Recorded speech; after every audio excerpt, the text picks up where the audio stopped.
കോൺഗ്രസിന്റെ ഏറ്റവും ചെറിയ നേതാവ് മുതൽ ഏറ്റവും വലിയ നേതാവ് വരെ ഒരേ സ്വരത്തിൽ പറയുന്ന ഒരു കാര്യം എന്താണ്? ഞങ്ങൾ അധികാരത്തിൽ വരട്ടെ, ഞങ്ങൾ കാണിച്ചു തരാമോ? അതാണ് ഇവർ അധികാരത്തിലാണ്. പോലീസിന് എന്തോ ചെയ്യാൻ വേണ്ടിയിട്ടാണ് ഞങ്ങൾ കാണിച്ചത്, ഞങ്ങൾ അധികാരത്തിൽ വരട്ടെ. ഏതെങ്കിലും ഒരു സമരമുണ്ടെന്ന് ഒരു SFI-കാരൻ, ഒരു DYFI-കാരൻ, ഒരു CPM-കാരൻ നമ്മുടെ ഏതെങ്കിലും ഒരു സഖാവ് മർദ്ദനമേറ്റ് വീഴുമ്പോ ആ വീണ സഖാവോ ഏതെങ്കിലും നേതൃത്വത്തിൽ പ്രവർത്തിക്കുന്ന സഖാവോ പോലീസിനെ വെല്ലുവിളിച്ചിട്ടുണ്ടോ? ഞങ്ങൾ അധികാരത്തിൽ വരട്ടെ, ഞങ്ങൾ കാണിച്ചു തരാമെന്ന് വെല്ലുവിളിക്കാത്തത്? അങ്ങനെ എന്തെങ്കിലും കാണിച്ചു കൊടുക്കേണ്ടതായി ഉണ്ടെങ്കിൽ അത് അധികാരത്തിന്റെ അകമ്പടി വേണ്ട എന്ന തിരിച്ചറിവ് കേരളത്തിലെ ഇടതുപക്ഷത്തിന്റെ, കേരളത്തിലെ കമ്മ്യൂണിസ്റ്റുകാർക്ക് അധികാരത്തിന്റെ ബലത്തിലോ തണലിലോ അല്ല നമ്മൾ ആരും വളർന്നു വന്നിട്ടുള്ളത്. കേരളത്തിന്റെ ചരിത്രം എടുത്ത് പരിശോധിച്ചാൽ കൂടുതൽ കാലവും പ്രതിപക്ഷത്താണ് വന്നിട്ടുള്ളത്. ഇനി പോലീസിനോടൊന്ന് ഏറ്റുമുട്ടണമെങ്കിലും അധികാരത്തിന്റെ അകമ്പടി നമുക്ക് വേണം എന്ന് തോന്നിയിട്ടില്ല. പക്ഷെ കോൺഗ്രസ് അങ്ങനെയല്ല. അധികാരമില്ലാതെ ആരും നിമിഷം ജീവിക്കാൻ പറ്റില്ല. അതാണ് പറയുന്നത്, ഞങ്ങൾ അധികാരത്തിലൊന്ന് വന്നോട്ടെ, വന്നാൽ ഈ നാട്ടിൽ മുഴുവൻ അരാജകത്വമായിരിക്കും. അധികാരമില്ലാതെ നിമിഷം നിൽക്കാൻ പറ്റില്ല. ഇപ്പൊ 10 കൊല്ലമായി മാനസികാവസ്ഥ ആകെ തകരാറിലായി.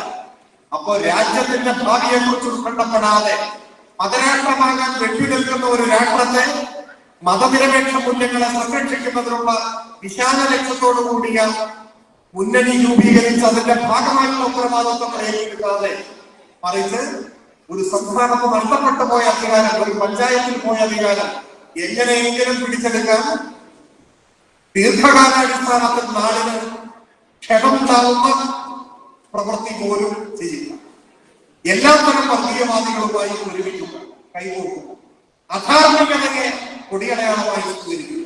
അതാണിപ്പോ നമുക്ക് ചുറ്റും നടന്നുകൊണ്ടിരിക്കുന്നത്. ഇപ്പൊ കഴിഞ്ഞ ലോകസഭാ തെരഞ്ഞെടുപ്പ് RSS പ്രതീക്ഷിച്ചത് 400-ൽ പരം സീറ്റ് നേടി BJP തനിച്ചു നേടി ഇന്ത്യയിൽ അധികാരത്തിൽ വരൂ എന്നാണ്. ഇന്ത്യയുടെ പ്രധാനമന്ത്രിയും ആഭ്യന്തരമന്ത്രിയും വിവിധ സന്ദർഭങ്ങളിൽ ഈ കാര്യം മാധ്യമങ്ങളുടെ മുമ്പാകെ പറയുകയും ചെയ്തിട്ടുണ്ട്. മാധ്യമങ്ങളുടെ മുമ്പാകെ പ്രധാനമന്ത്രി പറഞ്ഞിട്ടില്ല, അദ്ദേഹം തെരഞ്ഞെടുപ്പ് യോഗങ്ങളിൽ പറഞ്ഞു. അതായിരുന്നു അവരുടെ പ്രതീക്ഷ. ഒറ്റയ്ക്ക് ഭരിക്കാൻ കഴിയും, 400-ലധികം സീറ്റുകൾ കിട്ടുന്നു. അങ്ങനെ അധികാരത്തിൽ വരുന്ന സമയം ഇന്ത്യൻ ഭരണഘടന ഭേദഗതി ചെയ്യും എന്നൊക്കെ ഒരുപാട് കോണുകളിൽ നിന്നും ആശങ്കകൾ ഉയർന്നു വന്നില്ല. ഭേദഗതി ആയിരുന്നില്ല അവരുടെ മനസ്സ്. പിന്നെയോ ഈ മൃഗീയ ഭൂരിപക്ഷം ഉപയോഗിച്ച് ഇപ്പോഴത്തെ ഭരണഘടന തന്നെ മാറ്റി പുതിയൊരു ഭരണഘടന കൊണ്ടുവരണം എന്നാണ് അവർ ആഗ്രഹിച്ചത്. അങ്ങനെ ഒരു പുതിയ ഭരണഘടന തയ്യാറാക്കാൻ RSSകാരായ ഒരു കൂട്ടം സന്യാസിമാരുടെ സംഘത്തെ ചുമതലപ്പെടുത്തി അവർ ഒരു പുതിയ ഭരണഘടനയുടെ കരട് തയ്യാറാക്കി RSS ആസ്ഥാനം നേതൃത്വം. ഏത് പുതിയ ഭരണഘടന? 2024 തെരഞ്ഞെടുപ്പിൽ നേരത്തെ സൂചിപ്പിച്ചതുപോലെ 400-ൽ പരം സീറ്റ് കിട്ടി അധികാരത്തിൽ വരുന്ന സന്ദർഭത്തിൽ ഇന്ത്യയെ മതരാഷ്ട്രമാക്കി മാറ്റണം എന്നായിരുന്നു തീരുമാനം. മതനിരപേക്ഷ രാഷ്ട്രം മതരാഷ്ട്രമായി മാറ്റി ആ മതരാഷ്ട്രത്തിന്റെ ഭരണഘടന അതാണ് തയ്യാറാക്കുന്നത്. ആ ഭരണഘടന മനുസ്മൃതിയെ ആധാരമാക്കിക്കൊണ്ടുള്ള ഭരണഘടന. ആ ഭരണഘടന തയ്യാറാക്കി വെച്ച് തെരഞ്ഞെടുപ്പിന്റെ റിസൾട്ടിന് വേണ്ടി കാത്തിരുന്നു. തെരഞ്ഞെടുപ്പിൽ NDA സഖ്യം തന്നെ ജയിച്ചു. പക്ഷെ വിജയികളെ നിരാശപ്പെടുത്തുന്ന വിജയമാണ്. ചരിത്രത്തിൽ ചില സന്ദർഭങ്ങളിൽ അങ്ങനെയും വിജയമുണ്ടാകും. സാധാരണ വിജയികളെ ആവേശഭരിതരാകും. എന്നാൽ ചില സന്ദർഭങ്ങളിൽ വിജയികളെ നിരാശപ്പെടുത്തും. ഇത് BJP RSS നിരാശപ്പെടുത്തിയ വിജയമായിരുന്നു. കാരണം 400-ൽ പരം സീറ്റ് പ്രതീക്ഷിച്ചവർക്ക് 300 തികഞ്ഞില്ല, 240 ഒറ്റയ്ക്ക് ഭൂരിപക്ഷമില്ല. സഖ്യകക്ഷികളുടെ ബലത്തിൽ മാത്രം സർക്കാർ രൂപീകരിക്കേണ്ടതായി വന്നു. അവർ പ്രതീക്ഷിച്ചതുപോലെ ഭരണഘടന മാറ്റാൻ കഴിയില്ല ഇപ്പോ. അപ്പൊ തൽക്കാലം ആ ഭരണഘടന മാറ്റിവെച്ചിരിക്കുകയാണ്. മതരാഷ്ട്രത്തിന്റെ ഭരണഘടന. മതരാഷ്ട്രം എന്ന് പറയുന്ന ചില ആളുകൾ ധരിച്ചു വെച്ചിരിക്കുന്നത് ഹിന്ദു രാഷ്ട്രം എന്നാണ്. നമ്മുടെ നാട്ടിൻപുറത്ത് ഹിന്ദു എന്ന് വിളിക്കപ്പെടുന്ന മതവിഭാഗത്തിൽ പെടുന്ന ചില ആളുകൾക്ക് ഉള്ളിൽ ഞങ്ങൾക്കായിട്ട് ഒരു രാജ്യം വരാൻ പോവാണ്, യാസപ്പുകാർ ഹിന്ദു രാഷ്ട്രം ഉണ്ടാക്കും എന്നാണ്. എന്നാൽ ഹിന്ദുക്കളുടെ രാജ്യമല്ല വരാൻ പോകും, പിന്നെയോ ഹിന്ദുത്വ രാഷ്ട്രമാണ്. രണ്ടും തമ്മിൽ വ്യത്യാസം. ഹിന്ദു അല്ല ഹിന്ദുത്വം എന്നാദ്യമായി പറഞ്ഞത് സവർക്കർ തന്നെയാണ്. സവർക്കർ വിശദീകരിക്കുന്നുണ്ട്, ഹിന്ദു അല്ല, ഒരു ഹിന്ദു രാഷ്ട്രം ഉണ്ടാക്കുകയല്ല ഞങ്ങളുടെ, പിന്നെയോ ഹിന്ദുത്വ രാഷ്ട്രം ഉണ്ടാക്കുക. എന്താണ് ഹിന്ദുത്വ? 1923 സവർക്കർ എസൻഷ്യൽസ് ഓഫ് ഹിന്ദുത്വ എന്ന പേരിൽ ഒരു പുസ്തകം, അത് ഹിന്ദുത്വ എന്ന പേരിൽ എല്ലായിടത്തും പ്രചരിപ്പിക്കപ്പെട്ടു. ആ പുസ്തകമാണ് നമ്മുടെ രാജ്യത്തിന്റെ ചരിത്രത്തിൽ ആദ്യമായി പുസ്തക രൂപത്തിൽ ഇറങ്ങിയ, ഒരു തുള്ളി പോലും വെള്ളം ചേർക്കാത്ത ആക്രമണോത്സുകമായ വർഗീയ പ്രത്യേക. അത് മതരാഷ്ട്രവാദമാണ്. മതരാഷ്ട്രവാദം. ഹിന്ദു എന്ന് വിളിച്ചാലോ? ഹിന്ദു എന്ന് പറഞ്ഞാൽ വ്യത്യസ്തമാണ്.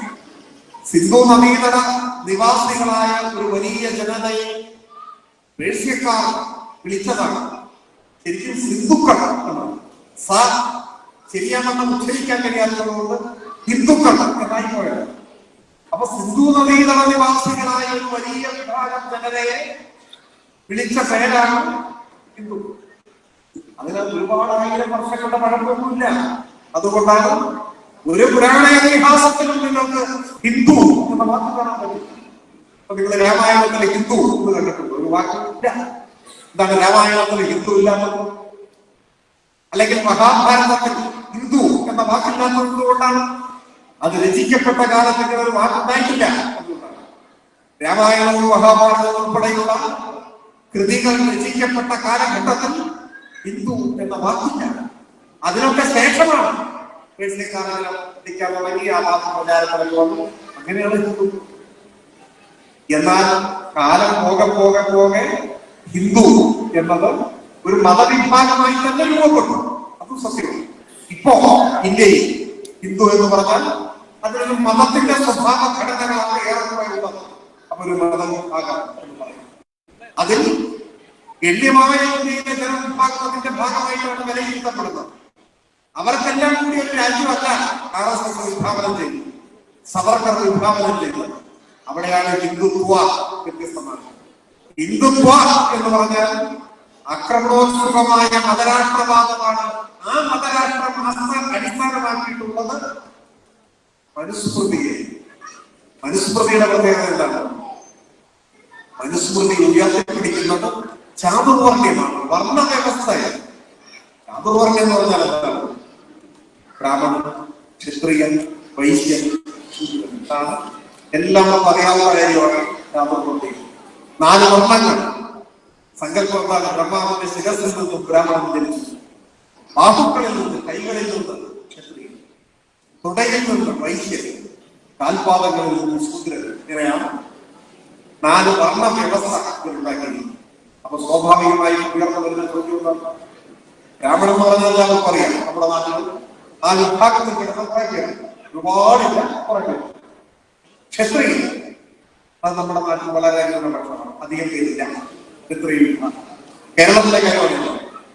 വൈശ്യൻ പരമ്പരാഗതമായി വാണിജ്യത്തിലുള്ള വിഭാഗങ്ങളാണ്. താജ്മഹൽ ഒരുപാട് പേർ കേരളത്തിലുള്ള ചെറിയ വിഭാഗം. ശൂദ്രൻ കേരളത്തിൽ നല്ലതുപോലെയുള്ള ഒരു വിഭാഗം. ശൂദ്രൻ എന്ന് പറഞ്ഞാൽ ഏത് വിഭാഗമാണ്? നമുക്ക് സർവ്വസാധാരണമായിട്ട് കാണുന്ന ജാതികളിൽ ഏത് ജാതിയാണ് വിഭാഗത്തിൽപ്പെടുക? ഏതാണ്? ശൂദ്ര വിഭാഗത്തിൽ കേരളത്തിലുള്ള പ്രബല ജാതി ഏതാണ്? ഏതാണ് പറയുന്നത്? ഏത് വിഭാഗം? ഏത് ജാതി? ഏറ്റവും പ്രബലമായ ശൂദ്ര വിഭാഗത്തിൽ ഉൾപ്പെടുന്ന ജാതികളാ കേരളത്തിൽ ആരോ?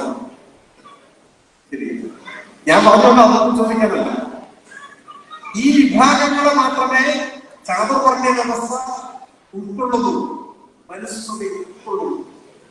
അപ്പോ ലക്ഷക്കണക്കിന് കോടിക്കണക്കിന് വരുന്ന, കോടാനുകോടി വരുന്ന ഇന്ത്യയിലെ പട്ടികജാതിക്കാർ, പട്ടികവർഗക്കാർ, മറ്റ് പിന്നാക്ക വിഭാഗക്കാർ, കേരളത്തിലേക്ക് വന്നാൽ ഈഴവാദി പിന്നോക്ക വിഭാഗക്കാർ, മലബാറിലേക്ക് വന്നാൽ തീയന്മാരെന്നൊക്കെ വിളിക്കപ്പെടുന്നവർ ഉൾപ്പെടെ OBC, അതർ ബാക്ക്വേർഡ് കമ്മ്യൂണിറ്റി, അത് എലിജിബിൾ കമ്മ്യൂണിറ്റി ഇങ്ങനൊക്കെ കിടക്കുന്ന 100,000 ജാതികൾ ഇവരുടെ പ്രസിദ്ധി.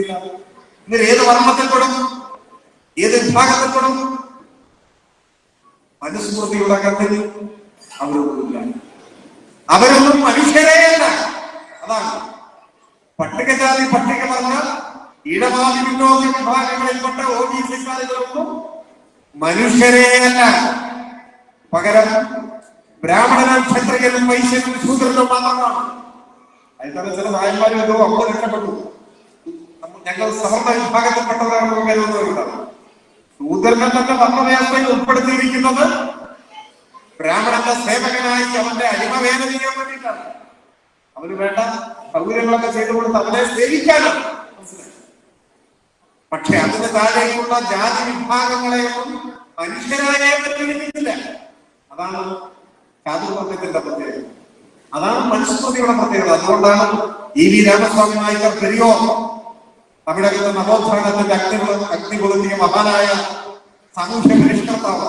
അദ്ദേഹം ചോദിക്കുകയുണ്ടായി, ബ്രാഹ്മണന്റെ ശിരസിൽ നിന്ന്, ബ്രഹ്മാവിന്റെ ശിരസിൽ നിന്ന് ബ്രാഹ്മണൻ ജനിച്ചു, ബാഹുകളിൽ നിന്ന് ക്ഷത്രിയൻ, തുടയിൽ നിന്ന് വൈശ്യൻ, പാദത്തിൽ നിന്ന് ശൂദ്രൻ, പിന്നെ ഈ പട്ടികജാതി പട്ടികവർഗ പിന്നാമ വിഭാഗക്കാരൊക്കെ എവിടെ നിന്ന് ജനിച്ചു? അതിന് ഉത്തരവ് അദ്ദേഹം പറഞ്ഞത്, പട്ടികജാതിക്കാരും പട്ടികവർഗക്കാരും മറ്റുള്ളവരുമെല്ലാം അവരുടെ സ്വന്തം തന്തയ്ക്ക് പറന്നു എന്ന മറുപടി അദ്ദേഹം തമിഴകത്തിരിക്കൽ നവോത്ഥാനത്തിന്റെ അഗ്നിപടർത്തും പറയുകയുണ്ടായി. പറഞ്ഞു വന്നത് RSS സ്വപ്നം കാണുന്ന മതരാഷ്ട്രം ഈ ചാതുർവർഗ വ്യവസ്ഥ അടിസ്ഥാനപ്പെടുത്തിയ മതരാഷ്ട്രമാണ്. ആ മതരാഷ്ട്രത്തിൽ മുസ്ലിങ്ങൾക്കും ക്രിസ്ത്യാനികൾക്കും ആശയപരമായി തകർന്ന കമ്മ്യൂണിസ്റ്റുകാർക്കും മാത്രമല്ല ഇടമില്ലാത്ത വിടയോ ഈ പറയുന്ന പട്ടികജാതിക്കാർ, പട്ടികവർഗക്കാർ, മറ്റു പിന്നാക്ക വിഭാഗങ്ങളിൽപ്പെട്ടവരുൾപ്പെടെ ഇന്ത്യയിലെ ഗണ്യമായ ജനവിഭാഗങ്ങൾക്കും ആ മതരാഷ്ട്രത്തിൽ ഇടമില്ല. ഇടമുണ്ട്. എങ്ങനെ? രണ്ടാം തരം പൗരന്മാരായി വേണമെങ്കിൽ ജീവിക്കാം. RSSന്റെ മതരാഷ്ട്രമെന്നാൽ ബ്രാഹ്മണനും ക്ഷത്രിയനും വൈശ്യനും ശൂദ്രനും മാത്രം അസ്തിത്വമുള്ള, അവരെ മാത്രം മനുഷ്യരായി പരിഗണിക്കുന്ന, മനുസ്മൃതി ഉയർത്തിപ്പിടിക്കുന്ന ഒരു മതരാഷ്ട്രം. ആ ചാതുർവർണ്ണത്തിൽ ഉൾപ്പെടാത്ത മഹാഭൂരിപക്ഷം വരുന്ന മനുഷ്യർ രണ്ടാം തരം പൗരന്മാരായി, അടിമകളായി വേണമെങ്കിൽ കഴിഞ്ഞുകൊള്ളണം, അല്ലെങ്കിൽ രാജ്യം വിട്ടു പോയിക്കൊള്ളണം. അതാണ് നമ്മുടെ രാജ്യത്തിന് തരുന്ന ഏറ്റവും വലിയ വെല്ലുവിളി. ഭാഗ്യവശാൽ കഴിഞ്ഞ ലോകസഭാ തെരഞ്ഞെടുപ്പിൽ അവർ ആഗ്രഹിച്ച ഭൂരിപക്ഷം കിട്ടിയില്ല. അതുകൊണ്ട് ആ ഭരണഘടന തൽക്കാലം മാറ്റിവെച്ചിരിക്കുന്നു. ആ വെല്ലുവിളി ഇന്ത്യയിൽ നിന്ന് ഒഴിഞ്ഞുകൊടുക്കുന്നു. വർഗീയമായി മനുഷ്യരെ ചേരിതിരിക്കാനും അങ്ങനെ വോട്ട് ബാങ്കുകൾ സൃഷ്ടിക്കാനും ആ വോട്ട് ബാങ്കുകളുടെ പിൻബലത്തിൽ വർഗീയ ഭൂരിപക്ഷം നേടുന്ന വിധം ഒരു തെരഞ്ഞെടുപ്പ് ജയിച്ചു കഴിഞ്ഞാൽ ഈ പറയുന്ന രൂപത്തിലേക്ക് നമ്മുടെ രാജ്യം മാറും എന്ന ആപത്ശങ്കയുടെ മുമ്പിലാണ് സത്യത്തിൽ ഇന്ത്യൻ ജനാധിപത്യം ഇന്ത്യ. അതുകൊണ്ട് രാജ്യത്തിന്റെ ഭാവിയെ കുറിച്ച് ഉത്കണ്ഠയുള്ള സകല മനുഷ്യർ എല്ലാവരും മതനിരപേക്ഷത സംരക്ഷിക്കാൻ എന്നതിനപ്പുറം ഇന്ത്യയെ രക്ഷിക്കാൻ, ഇന്നത്തെ ഇന്ത്യയെ ചെറിയ കേടുപാടുകളോടും കൂടിയെങ്കിലും രക്ഷിക്കാൻ, ഇനിയും തകർന്നു പോകാതിരിക്കാൻ, ഇവിടെ ജനിച്ച എല്ലാ മനുഷ്യർക്കും ഇവിടെ സ്വസ്ഥമായി സമാധാനമായി ജീവിക്കാൻ സംഘപരിവാർ മുൻപോട്ട് വെക്കുന്ന ഇന്ത്യ വിരുദ്ധമായ നിലപാടിനെതിരെ ജനങ്ങളെ അണിനിരത്തിക്കൊണ്ട് പോരാടാനാവണം. ഇടതുപക്ഷം അതിനാണ് പരിശ്രമം, നമ്മുടെ പാർട്ടി അതിനാണ് പരിശ്രമം. നിർഭാഗ്യവശാൽ കേന്ദ്രത്തിലും കേരളത്തിലും അധികാരത്തിൽ നിന്നും ഒരു ദശാബ്ദത്തിലധികമായി വിട്ടുനിൽക്കേണ്ടി വന്ന, പുറത്താക്കപ്പെട്ട കോൺഗ്രസ് ഈ ഉത്തരവാദിത്വം ഏറ്റെടുക്കാനുള്ള കരുത്ത് കാണിക്കുന്നില്ല. കേരളത്തിലെ കോൺഗ്രസിനെ സംബന്ധിച്ചിടത്തോളം ഏത് വിധേനയും അടുത്ത നിയമസഭാ തെരഞ്ഞെടുപ്പിൽ കേരളത്തിൽ അധികാരം പിടിക്കണം എന്ന് മാത്രമാണ്. അത് കൂടുതൽ കാര്യമല്ല. കേരളത്തിൽ കഴിഞ്ഞ തെരഞ്ഞെടുപ്പിലെ പരാജയം അവർക്ക് ഉൾക്കൊള്ളാൻ കഴിഞ്ഞിട്ടുള്ളൂ. ഇപ്പൊ കഴിഞ്ഞ നിയമസഭാ തെരഞ്ഞെടുപ്പ് 2021 ഉറപ്പായും UDF ജയിക്കും എന്ന് അവര് കരുതി. അവരെ കുറ്റം പറയാൻ പറ്റില്ല. അങ്ങനെ കരുതാൻ മതിയായ കാരണമുണ്ട്. ഒരു കാരണം കേരളത്തിന്റെ സമീപ ഭൂതകാല രാഷ്ട്രീയ ചരിത്രമാണ്. എന്ന് വെച്ചാൽ 5 വർഷം കൂടുമ്പോൾ ഗവൺമെന്റുകൾ മാറി, 5 കൊല്ലം കൂടുമ്പോൾ ഗവൺമെന്റുകൾ മാറി. അത് കേരളത്തിന്റെ ഒരു ചരിത്രമാണ്. കുറെ കാലമായി അങ്ങനെയാണ് അനുഭവം. എത്ര നല്ല ഭരണം കാഴ്ചവെച്ചാലും അടുത്ത തെരഞ്ഞെടുപ്പ് വരുമ്പോൾ ഇടതുപക്ഷം പരാജയപ്പെടുന്നത് നമ്മൾ കണ്ടിട്ടുണ്ട്. അങ്ങനെ ഞാൻ അതിന്റെ വിശദമായ ചരിത്രത്തിലേക്ക് ഇപ്പോൾ പോകുന്നു. അപ്പോ 2016 മുതൽ 2021 വരെ 5 വർഷം പിണറായി നേതൃത്വത്തിലുള്ള ഗവൺമെന്റ് അധികാരത്തിൽ വന്നു. പിന്നെ തെരഞ്ഞെടുപ്പ് നടന്നു. അപ്പൊ സ്വാഭാവികമായും ചരിത്രം ആവർത്തിക്കും. UDF ജയിക്കും. ഇതായിരുന്നു പ്രതീക്ഷ. കേരളത്തെ കുറിച്ച് വിലയിരുത്തുന്ന രാഷ്ട്രീയ വിദ്യാർത്ഥികളൊക്കെ ഈ ചാഞ്ചാട്ട സ്വഭാവം എടുത്തു പറയാം. 5 കൊല്ലം കൂടുമ്പോൾ മുന്നണികളെ മാറി മാറി ഭരിക്കുന്ന നാടാണ് കേരളം. രണ്ടാം തവണ വിശ്വാസത്തെ അരക്കിട്ടുറപ്പിച്ചത് ഒന്നാം പിണറായി സർക്കാരിന്റെ അവസാന 6 മാസക്കാലം കേരളത്തിലെ മാധ്യമങ്ങളും പ്രതിപക്ഷവും BJPയും എല്ലാം കൈകോർത്ത് പിടിച്ചു വലിയൊരു വിവാദത്തിന്റെ കൊടുങ്കാറ്റ് സൃഷ്ടിച്ചു. ഇപ്പൊ സ്വർണ്ണം പാളിയാണ് ചർച്ച ചെയ്യും. അന്ന് സ്വർണ്ണ കള്ളക്കടത്തായി നേരിട്ടു. ഇപ്പോഴത്തെ സ്വർണ്ണപ്പാളിയിൽ പിന്നെ ഏതോ ഒരു പോറ്റിയുടെ സിഗരികളൊക്കെ ആണെങ്കിൽ മതിയായി വന്നിട്ടുണ്ട്. അപ്പൊ കല്ലും ഏതാണ്ട് ഏറെക്കുറെ വേർതിരിക്കുകയാണ്. കഴിഞ്ഞ തവണ അങ്ങനെയായിരുന്നില്ല. മുഖ്യമന്ത്രിയുടെ ഓഫീസിൽ അങ്ങനെ പ്രതികൂട്ടത്തിയായിരുന്നു ചർച്ച. വൈകുന്നേരം 6 മാസം എല്ലാ മലിനമനസ്കരെയും ഒരുമിച്ച് കൂട്ടിക്കുന്ന ടെലിവിഷൻ ചാനലുകൾ ഇടതുപക്ഷ ഗവൺമെന്റിനെതിരെ കുറ്റപത്രം സമർപ്പിക്കുകയും നിരന്തര എല്ലാ പത്രത്തിലും എന്തും ഇതാണ് വാർത്ത. അപ്പൊ നിരന്തരം ഈ ടെലിവിഷൻ ചർച്ചകളും പത്രവാർത്തകളും എല്ലാം കണ്ട് കേട്ട് വായിച്ച് കുറച്ചുപേരെങ്കിലും സ്വാധീനിക്കപ്പെട്ടിട്ടുണ്ടാവും കോൺഗ്രസ് കരുതി.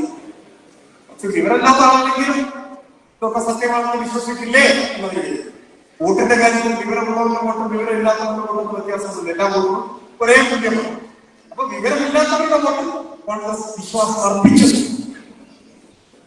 കഴിഞ്ഞ വോട്ടെണ്ണിയ ദിവസം നിങ്ങൾ ഓർമ്മ എനിക്കറിയാം. 2021 മെയ് മാസം 2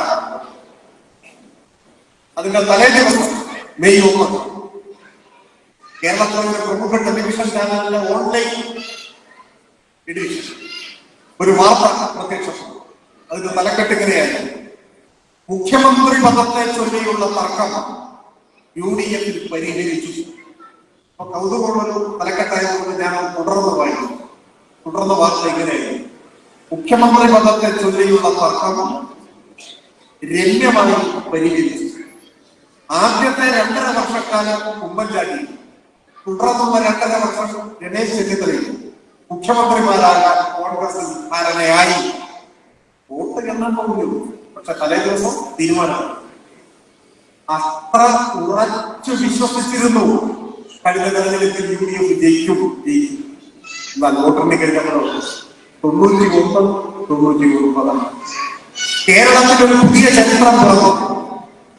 ഐക്യ കേരളത്തിന്റെ ചരിത്രത്തിലാദ്യമായി ഇടതുപക്ഷം തുടർഭരണത്തിലേക്ക് വന്നു. ഇപ്പോൾ കേരളത്തിലെ കോൺഗ്രസ് അത് ഉൾക്കൊള്ളാൻ കഴിഞ്ഞിട്ടില്ല. ആ യാഥാർത്ഥ്യവുമായി പൊരുത്തപ്പെടാൻ കഴിഞ്ഞിട്ടില്ല. അന്ന് മാനസികാവസ്ഥയ്ക്ക് കാര്യമായ ക്ഷതമേറ്റതാണ് കേരളത്തിലെ കോൺഗ്രസ് നേതാക്കന്മാർ. ഇന്നും അത് നേരെയായി. ഇന്നവർ നഷ്ടപ്പെട്ട അധികാരം തിരിച്ചു പിടിക്കാൻ ഏത് ഹീനമാർഗവും സ്വീകരിക്കാം എന്നതിനെ ഏത് ഹീനമാർഗവും സ്വീകരിക്കാം. കേരളത്തിൽ RSSനോളം തന്നെ അകറ്റി നിർത്തേണ്ട വർഗീയ വിപത്താണ് ജമാഅത്തെ ഇസ്ലാമി, SDPI. ഇവരുമായുള്ള സഖ്യമാണ്. UDF മുന്നണിയിലെ അസോസിയേറ്റ് ഘടകകക്ഷിയായി ജമാഅത്തെ ഇസ്ലാമിയെ എടുക്കും എന്നും ഒക്കെ കേൾക്കുന്നു. ഏതാണ്ടൊരു മുന്നണിയായി മാറി. ഇത് കേരളത്തിന്റെ മതനിരപേക്ഷ സാമൂഹ്യ അന്തരീക്ഷത്തെ സാരമായി ബാധിക്കുന്ന ഒരു തീരുമാനം. അങ്ങനെ ആയാലും വേണ്ടില്ല അധികാരം പിടിക്കണം എന്നതിൽ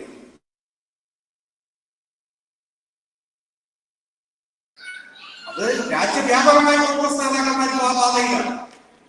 പറയുമ്പോൾ പാർലമെന്റിൽ പ്രതിപക്ഷ സ്ഥാനമാണ് കോൺഗ്രസിനുള്ളത്. പക്ഷെ നമ്മളെ അത്ഭുതപ്പെടുന്നു. ഇന്നലെ ചിദംബരം പറഞ്ഞത് കേട്ടില്ലേ? ചിദംബരം കോൺഗ്രസിന്റെ ദേശീയ നേതാവല്ലേ ചിദംബരം. ശശി തരൂർ മാസങ്ങളായി വന്നുകൊണ്ടിരിക്കുന്നത്. ഏത് പാർട്ടിയിലാണ് അദ്ദേഹം അറിയില്ല. തത്വത്തിൽ കോൺഗ്രസിലാണെന്നാണ് കോൺഗ്രസ് നേതാവ് കഴിഞ്ഞ ദിവസം സ്വകാര്യ സംഭാഷണത്തിൽ എന്നോട് പറഞ്ഞത്. ശശി തരൂർ തത്വത്തിൽ കോൺഗ്രസിലാണ്, അങ്ങനെ പറയാറുണ്ടോ? ഒരു നേതാവ് ഏത് പാർട്ടിയാണെന്ന് പറയാം, തത്വത്തിൽ കോൺഗ്രസിലാണ്, പ്രയോഗത്തിൽ പറയുന്നില്ല. അതാണ് RSSന്റെ ശാഖകളിൽ കാണുന്ന ഘടകങ്ങൾ കർണാടക നിയമസഭയിൽ പാടിയത് കോൺഗ്രസ്, കേരളത്തിലെ കോൺഗ്രസ് വീരാരാധനയോടെ ഉയർത്തിപ്പിടിക്കുന്ന നേതാവ് DK ശിവകുമാറാണ്. എങ്ങോട്ടാണ് കോൺഗ്രസ് പറയാൻ കഴിയില്ല. ഇന്ത്യ കണ്ട ഏറ്റവും വലിയ വർഗീയവാദികളിൽ മുൻപന്തിയിൽ നിൽക്കുന്ന ഗോഡ്വാൾക്കർ, ആ ഗോഡ്വാൾക്കറുടെ ജന്മശതാബ്ദി കേരളത്തിൽ ഉദ്ഘാടനം ചെയ്യാൻ RSS ക്ഷണിച്ചത് കേരളത്തിലെ പ്രതിപക്ഷ നേതാവ് VD സതീശൻ.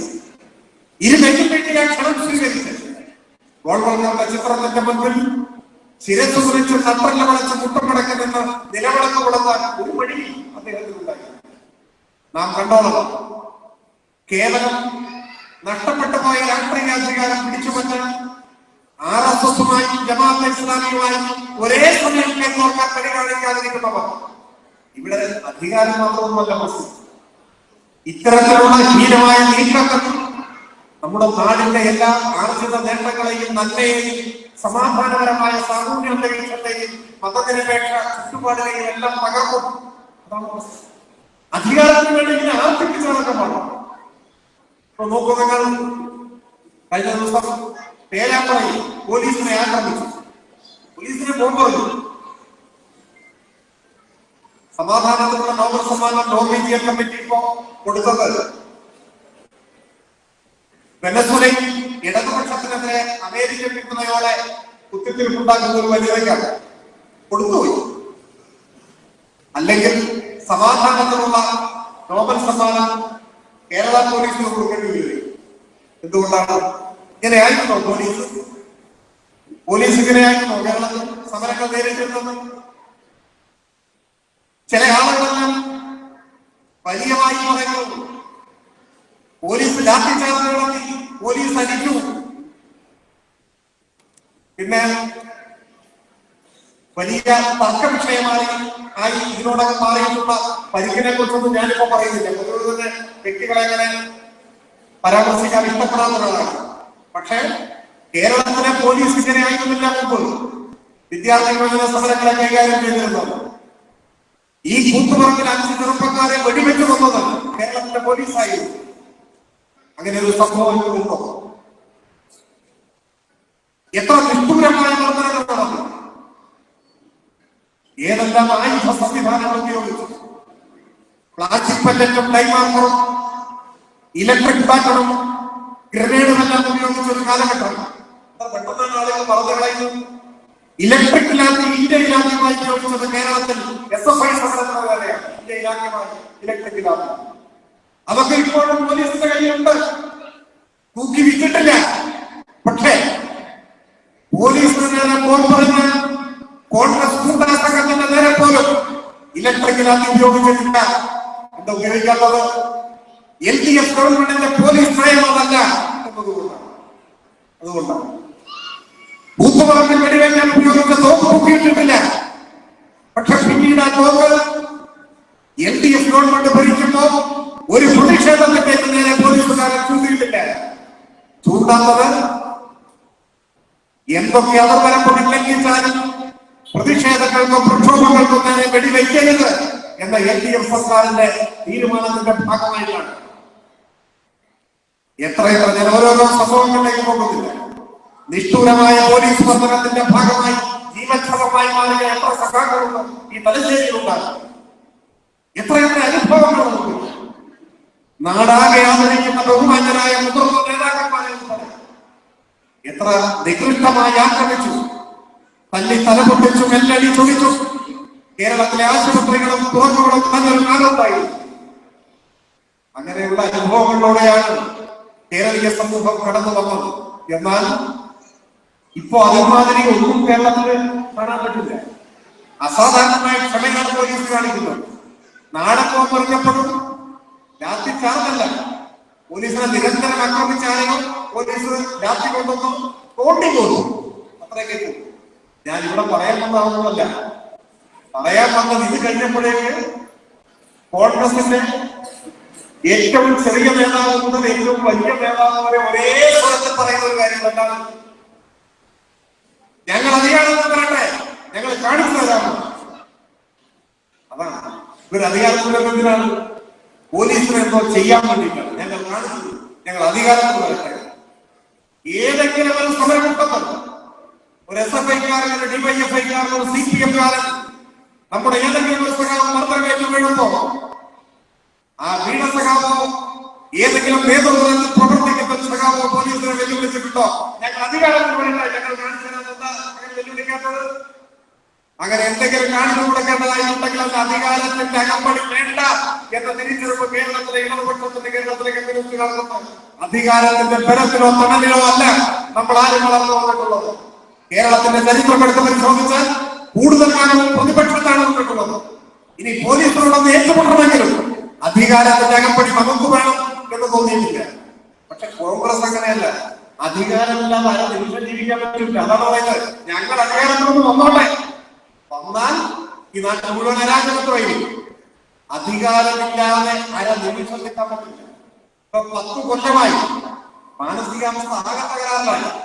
അപ്പോ രാജ്യത്തിന്റെ ഭാവിയെ കുറിച്ച് ഉത്കണ്ഠപ്പെടാതെ മതരാഷ്ട്രമാകാൻ വെട്ടിനിൽക്കുന്ന ഒരു രാഷ്ട്രത്തെ മതനിരപേക്ഷ മൂല്യങ്ങളെ സംരക്ഷിക്കുന്നതിനുള്ള വിശാല ലക്ഷ്യത്തോടു കൂടിയ മുന്നണി രൂപീകരിച്ച് അതിന്റെ ഭാഗമായിട്ടുള്ള ഉത്തരവാദിത്വം ഏറ്റെടുക്കാതെ മറിച്ച് ഒരു സംസ്ഥാനത്ത് നഷ്ടപ്പെട്ടു പോയ അധികാരം, ഒരു പഞ്ചായത്തിൽ പോയ അധികാരം എങ്ങനെയെങ്കിലും പിടിച്ചെടുക്കാൻ ദീർഘകാലാടിസ്ഥാനത്തിൽ നാടിന് ക്ഷമമുണ്ടാവുന്ന പ്രവൃത്തി പോലും ചെയ്യുക, എല്ലാത്തരം വർഗീയവാദികളുമായി ഒരുമിക്കുക, കൈകോർക്കുക, അധാർമികതയെ കൊടിയടയാളമായി സ്വീകരിക്കുക.